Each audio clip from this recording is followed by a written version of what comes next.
APJ Abdul Kalam का पूरा नाम डॉक्टर अबुल पाकिर जैनुल्लाब्दीन अब्दुल कलाम है। इनका जन्म 15 अक्टूबर 1931 को रामेश्वरम, तमिलनाडु में हुआ। द्वीप जैसा छोटा सा शहर प्राकृतिक छटा से भरपूर था।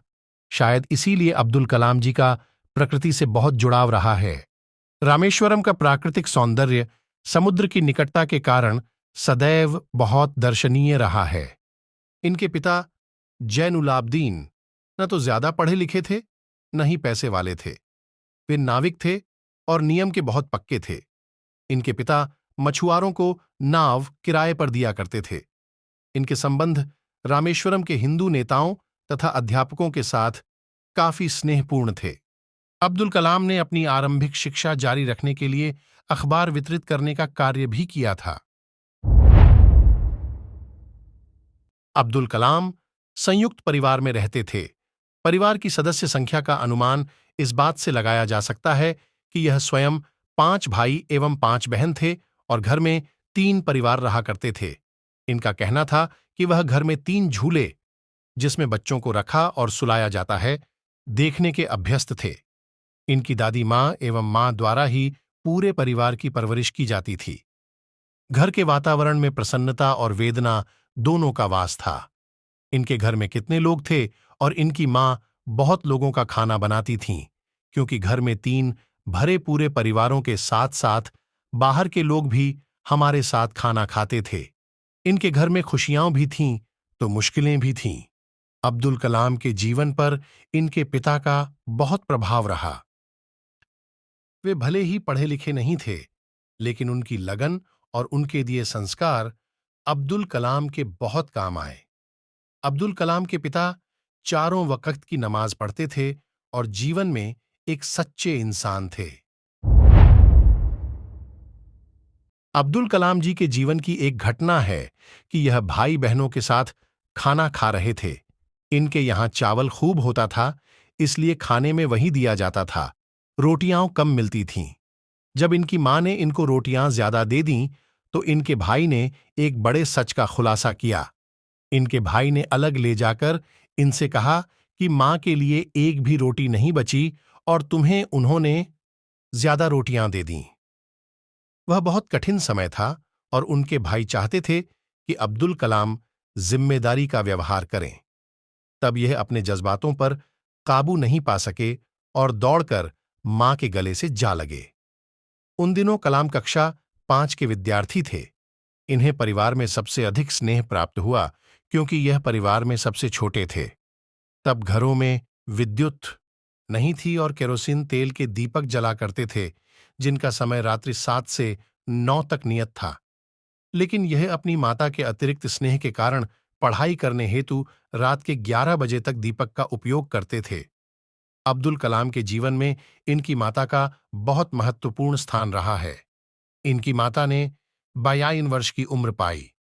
वह प्रेम, दया और स्नेह की प्रतिमूर्ति थीं।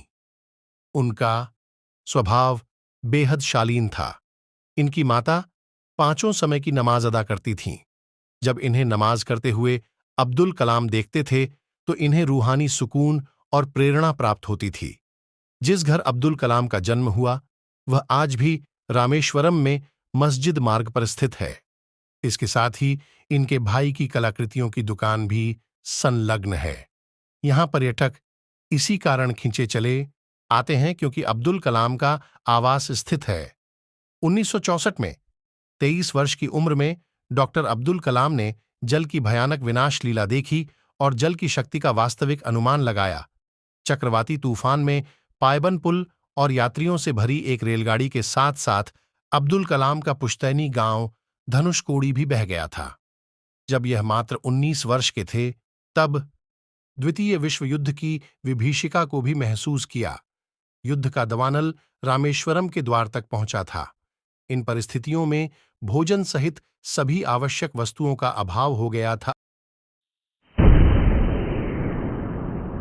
अब्दुल कलाम जब 8-9 साल के थे, तब से सुबह 4 बजे उठते थे और स्नान करने के बाद गणित के अध्यापक स्वामियर के पास गणित पढ़ने चले जाते थे।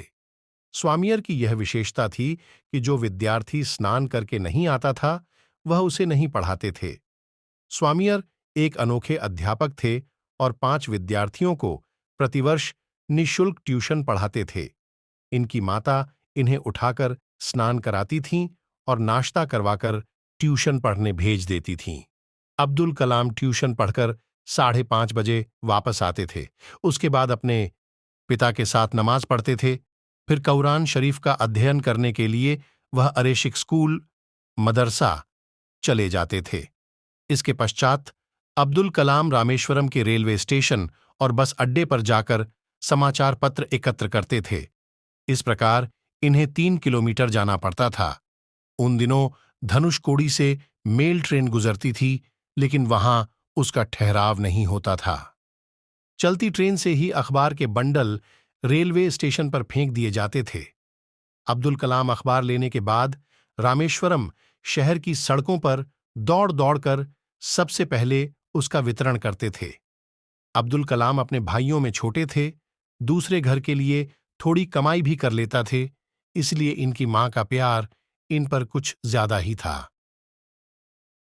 अब्दुल कलाम अखबार वितरण का कार्य करके प्रतिदिन प्रातः 8 बजे घर लौट आते थे। इनकी माता अन्य बच्चों की तुलना में इन्हें अच्छा नाश्ता देती थीं, क्योंकि यह पढ़ाई और धनार्जन दोनों कार्य कर रहे थे। शाम को स्कूल से लौटने के बाद यह पुण्य रामेश्वरम जाते थे ताकि ग्राहकों से बकाया पैसा प्राप्त कर सकें। इस प्रकार वह एक किशोर के रूप में भाग दौड़ करते हुए पढ़ाई और धनार्जन कर रहे। मद्रास इंस्टीट्यूट ऑफ टेक्नोलॉजी से इंजीनियरिंग की पढ़ाई पूरी करने के बाद कलाम ने रक्षा अनुसंधान और विकास संगठन DRDO में वैज्ञानिक के तौर पर भर्ती हुए। कलाम ने अपने कैरियर की शुरुआत भारतीय सेना के लिए एक छोटे हेलीकॉप्टर का डिजाइन बनाकर किया। DRDO में कलाम को उनके काम से संतुष्टि नहीं मिल रही थी।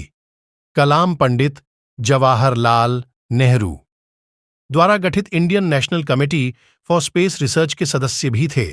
इस दौरान उन्हें प्रसिद्ध अंतरिक्ष वैज्ञानिक विक्रम साराभाई के साथ कार्य करने का अवसर मिला।